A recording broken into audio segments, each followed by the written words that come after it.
ஆலய தரிசனங்கள் நேயர்களுக்கு உங்கள் அபிமான அனந்தலை வாழ் ஜோதிடர் வேலாயுதத்தின் நன்றி கலந்த வணக்கத்தை தெரிவித்து கொண்டு இந்த பதிவினை காண இருப்பது என்னவென்றால், நீங்கள் பிறந்த லக்னத்திற்கும் நீங்கள் பிறந்த ராசிக்கும் உண்டான வாழ்நாள் பலாபலன்களை தொடர்ந்து பார்ப்போம் வாருங்கள். எனது அன்புள்ளம் கொண்ட சிம்ம லக்னம் சிம்ம ராசி நேயர்களே, ஐயா உங்கள் வாழ்வில் வெற்றி தரக்கூடிய விஷயம் யார் என்றால் ஒரு மனிதன் தனித்துவம். யாரை சொன்னோன்னா சூரிய பகவானை தான் குறிப்பிடணும். நமக்கு லக்னாதிபதியே அவர் தான் சுவாமி. மெயினாக தெரிஞ்சுக்கணும், இவங்களுக்கு பகை வீடுன்னு சொல்லக்கூடிய தன்மை, அதாவது 2 வீடு இருக்குதுன்னு சொல்லக்கூடிய தன்மையில் இவங்களுக்கு யாருக்குமே கிடையாது. சிம்ம லக்னத்துக்கு ஒரே வீடு தான், ஒரே ராசிகார் தான், ஒரே லக்னாதிபதி தான், அவரே தான் சூரிய பகவானே தான். இவருக்கு உச்சம் பெறக்கூடிய காலங்களில் இவர்களில் வாழ்வில் வெற்றி பெறும் சுவாமி. ஐப்பசி மாதம் தான் சுவாமி இவங்களுக்கு ஆவாது லைட்டாக. மற்றபடி எல்லா மாதங்களிலும் இவர் வீரியத்தன்மையே குறையாதுங்க. அதான் சொன்னேன், சிங்க நடை போட்டு சிகரத்தில் ஏறுன்னு சொல்லியிருக்காங்க பாரு, அந்த பொருத்தம் இவங்களையே குறிக்குங்க. லக்னமாகட்டும் ராசி ஆகட்டும் 2 பேருக்கும் ஒரே ஒரு பலாபலம் தான் சுவாமி. இவர்கள் அமைப்பு 2ஆம் அதிபதி புதனாகவும் இருக்கார், 8ஆம் அதிபதி குருவாகவும் வராருங்க. ஐயா 2 கூடையவன் புதன் அறிவிக்கொண்டு செயல்படுத்தக்கூடிய காலங்கள். ஐயா இளமை கல்வி இவங்களுக்கு நன்றாக இருக்கும். அடுத்து வரக்கூடிய முதுநிலை கல்வி என்று சொல்லக்கூடிய உயர்நிலை கல்வியும் இவங்களுக்கு உயர்ந்த எண்ணத்தை கொடுத்து விடும். நல்ல ஒரு படிப்பாளியான இவங்களை தாங்க கொடுத்துரும். அறிவில் சிறந்தவும் படிப்பு தன்மை அதிகமாக காணப்படும். மிகுந்த ஒரு மினிமம் ஒரு MBBS அந்த பொதுத்துறை நிறுவனங்கள். ஏன்னா 8ஆம் அதிபதி குரு என்பதால் இவங்களுக்கு மருத்துவம் சம்பந்தப்பட்ட ஒர்க்கு சாதாரணமாக வரும்.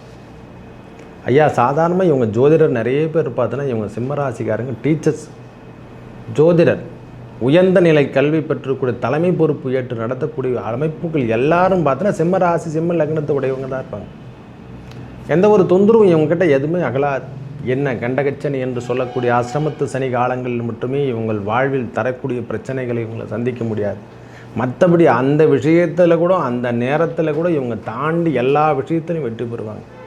ஐயா இளமை பருவத்திலே இவங்களுக்கு திருமண பாக்கியம் கிட்டும்.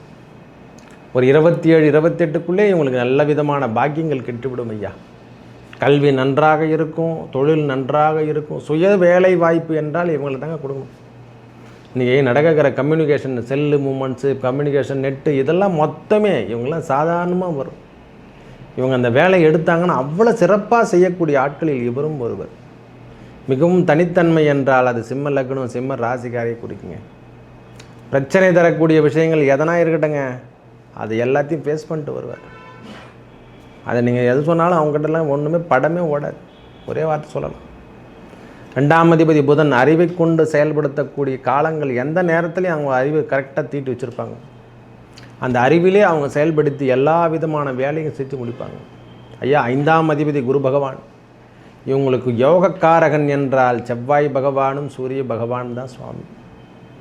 இவங்கள் இருவரும் சேர்ந்து சம்பந்தப்பட்டு 5லேயோ 9ஆம் இடத்துலையோ பாக்கியத்தில் காணப்பட்டால் இவங்கள் வாழ்வில் முழுவதுமே வெற்றிங்க. இவங்க எங்கெல்லாம் அந்த செவ்வாய் சூரியன் சேர்க்கை ஏற்படுதோ அப்போலாம் மிகவும் சிறப்பென்றே சொல்லலாம். முன்னோரு சாமி இவங்களுக்கு சுக்கிர பகவானும் யோகக்காரனாக அமைவார். என்ன சுவாமி இவரை போய் சுக்கிர பகவான்? ஐயா சூரிய பகவான், செவ்வாய் பகவான், சுக்கிர பகவான், இவங்க 3 பேரும் ஒன்றாக இணைந்து எங்கன்னா ராசியிலேயோ கட்டத்திலேயோ காணப்பட்டாங்கன்னா உயர்வினை தரக்கூடிய விஷயங்கள் இவர்கள் வாழ்வில் தொடர்ச்சியாக காணப்படும் சுவாமி. ஏன்னா இவங்க தசாபுத்தி அவ்வளோ சிறப்பாக இருக்கும். இவங்களுக்கு உயர்த்தி தரக்கூடிய தசாபுத்தியாகவே இவங்களுக்கு விழுந்து விட்டுரும். அப்படி அழுக்காக தூக்கி போய்டும். மிகவும் சிறப்பென்றால் புதன் கூட உங்களுக்கு என்ன சொல்லலாம், மாரகாதிபதியாக தான் இருப்பார், 2ஆம் அதிபதி. ஆனால் பரவாயில்லை, செல்வங்கள் எப்பவும் நிரந்தர செல்வங்களை கொடுக்கக்கூடிய காலங்கள் எப்பொழுதுமே உங்களுக்கு காணப்படும். ஏன்னா சூரியன் இடத்தில் கூடவே சுத்திட்டு கொண்டு இருக்கிற கிரகம் யாரான்னா அந்த 26 டிகிரி செல்சியஸில் இருக்குது. ஏன்னா புதன் பகவான் தான். வேறு எந்த கிரகங்களும் அஸ்தங்கள் செய்யப்படும், ஆனால் புதனால் அஸ்தங்கம் செய்யப்படாது. நிரந்தர தனவரவு என்றால் அது சிம்மத்தையே குறிக்கும் சுவாமி. ஐயா வேலை வாய்ப்பாகட்டும், தொழில் ஆகட்டும், கல்வி ஆகட்டும், உயர்ந்த நிலைமை என்றால் அது சிம்ம லக்னம் சிம்ம ராசிக்காரரை குறிக்கும் சுவாமி. ஐயா இவர்கள் வாழ்வில் தசாபுத்தி பாதகம் என்று சொல்லக்கூடிய தசாபுத்தி இவங்களுக்கு வரும்பொழுதெல்லாம் ரொம்ப கடினமான சூழ்நிலை தள்ளப்படுவாங்க. அந்த ஒன்று மட்டும்தான். ஆனால் அந்த கடினமான சூழ்நிலை தள்ளப்பட்டாலும் திருப்பியும் மீட்டெடுக்கக்கூடிய காலங்கள் வரும்போது இந்த சனியோட பார்வை பெறும்பொழுதெல்லாம் இவங்களுக்கு வாழ்க்கையில் நிறைய ஒரு வெற்றி கிடைக்கும் சுவாமி. 7ஆம் அதிபதி இவங்களுக்கு அவர் தான். 6 7 வராருங்க. தயவு செய்து அதை தான் பார்க்கணும். 6 வருவதும் சரி, சனி மகா தசையிலும் இவங்களுக்கு யோக காலகனாகும். யோகக்காரனே வருவார், அவரே தான் வருவார். 8 குருபுத்தி வரும்போது நம்மளுக்கு குருமகா திசை தான் சற்று சஞ்சலங்களை தரும். ஆனால் திருமண வாய்ப்பு, திருமண பந்தங்களை ஏற்படுத்தும். காதல் சம்பந்தப்பட்ட பிரச்சனைகள் தலை தூக்கி வைக்கும். ஐயா, சற்று இவங்க கவனத்துடன் இருக்க வேண்டியதுன்னா இந்த காதல் சமாச்சார விஷயத்தில் மட்டும்தான் சிம்மராசிகாரியாகட்டும், சிம்ம லக்னத்துக்காரர்கள். ஏன்னா இது இயற்கையாகவே வரக்கூடியது. புதன் என்பது கம்யூனிகேஷன் டக்கு டக்குன்னு இவங்களுக்கு கிளிக் ஆகிடும். அவங்கள நான் அது கெடுதலான விஷயங்கள் என்று சொல்ல, இருந்தாலும் அதில் கவனத்துடன் இருந்து கொண்டால் நாம் பிற்பகுதியில் அவங்க வாழ்வில் வெற்றி பெறக்கூடிய விஷயங்கள் அவங்களுக்கு தடையாக மாறிடும். மெயினான மேட்ரு எது பிரச்சனையோ அதை கண்டிப்பாக சொல்லணும். புதனே கம்யூனிகேஷன் நம்மளுக்கு, அவரே 11ஆம் அதிபதியாக வராரு. 2 11க்கு வரும்போது காதல் சம்பந்தப்பட்ட பிரச்சனையும் நம்மளுக்கு ஈஸியாக ஆக்டிவேட் ஆகும். அந்த ஒன்று மட்டும் நாம் பார்த்து கொண்டால் வாழ்வில் முழுவதும் வெற்றி பெறலாம். ஐயா, வேலை அமைப்பு அருமையாக இருக்கு ஐயா. எந்த வேலை செய்தாலும் அவங்க தலைமை பொறுப்புக்கு கொஞ்ச நேரத்தில் போய் பியூன் ஒரு கிளர்க்கு வேலைக்கு போனால் கூட அதிலிருந்து அவங்க படிப்படியாக முன்னுக்கொண்டு பெரிய படிப்பு படித்து அதில் படித்து பெரிய லெவலுக்கு வந்து அவங்களே மேனேஜராக மாறிடுவாங்க. தலைமை பொறுப்பு ஏற்று நடத்தக்கூடிய பாக்கியங்கள் அவங்களுக்கு கிட்டிடும் சாமி. இயற்கையாகவே சிம்ம ராசிக்கும் சிம்ம லக்னத்துக்கும் இது உரியுது. பாதகாதிபதி சனி பகவானாகவும் சுக்கிரனாக கூட இருக்கட்டும், ஒன்றும் பிரச்சனையே கிடையாது. செவ்வாய் உயர்ச்சி உச்சம் பெறக்கூடிய காலங்களில் அவர்கள் வெற்றி வாழ்க்கை தொடர்ச்சி அப்படி இருக்கும். ஐயா, ஒவ்வொரு முறையும் உச்சம் பெறும்போது செவ்வாய் பகவான்லாம் ஆண்டுக்கு ஒரு முறை உச்சத்துக்கு வருவாங்க. இந்த 1.5 வருஷம் அப்படிங்கிற ஒரு டைமில் உச்சத்துக்கு வருவாங்க. ஒரு 3 மாதங்கள் இவங்களுக்கு அப்படியே ஒரு பெரிய பராக்கிரமம் கிடைக்கும் சுவாமி. நல்லது ஒரு துணிச்சல் கிடைக்கும். அந்த நேரத்தில் புதனோடு சேர்த்து சம்மந்தப்படும் போது நல்ல ஒரு வேலை வாய்ப்பும் கிடைக்கும். ஒரு பம்பர் ப்ரைஸ்லாம் சொல்கிற மாதிரி லாட்ரி சீட்டு இதெல்லாம், இந்த சிம்ம ராசிக்கு இந்த லாட்ரி சீட்டு பம்பர் ப்ரைஸ்லாம் ஈஸியாக கிடைக்கும். ஐயா, தனித்துவம் தாழ்ந்து அவங்களுக்கு எப்போவுமே சொந்த வீடு இருக்கும் சாமி. யாரும் வாடகை வீட்டிலலாம் தங்க மாட்டாங்க. இவங்களாம் சொந்தமாக முயற்சி எடுத்து அதில் சொந்தமான வீடை கட்டி முன்னுக்கு வரத்தான் பார்ப்பாங்க. தனிப்பட்ட முறையில் இருப்பாங்க சுவாமி இவங்க. நம்மளுக்கு நம்ம வீடு, நம்ம வேலை செய்யணும், யாரையும் பகிர்ந்து வாழக்கூடாது, நம்மளை சுற்றிக்கிறவங்களையும் சேர்த்து அரவணைக்கக்கூடிய தன்மை சிம்ம லக்னமாகட்டும் சிம்ம ராசி குறிக்கும் சாமி. இவர்கள் வாழ்வில் படிப்படியான ஆரம்ப காலங்கள் சற்று கடினங்கள் தந்தாலும் மிடில் அவங்களுக்கு உயர்த்து நிலத்திற்கக்கூடிய தன்மை, அதாவது அவங்களுக்கு அந்த மிடில் கிளாஸ் அந்த ஒரு 38 35 வயதுக்கு அப்புறம் அவங்க வாழ்வில் வெற்றி தரக்கூடிய விஷயங்கள் அப்படியே தொடர்ச்சியாக வந்துனே இருக்கும் சாமி. இடைப்பட்ட தூரத்தில் எதுவானும் தடைகள் ஏற்பட்டால் அந்த அதையே சரி செய்து அவங்கள வாழ்வில் வெற்றி பெற்று கொண்டே மேலுக்கு வரும். மினிமம் அவங்க ஒரு 90 வயது வரைக்கும் இருப்பாங்க சாமி. சுபர்களில் பார்வை பார்க்கப்படும் பொழுதெல்லாம் அவர்கள் வாழ்வில் திருப்ப ஒரு ரீசார்ஜ் சொல்கிறோமில்ல ஐயா, அந்த ரீசார்ஜ் நம்மளுக்கு கிடைக்கும். அது சிம்மராசிக்கே உரியது சுவாமி.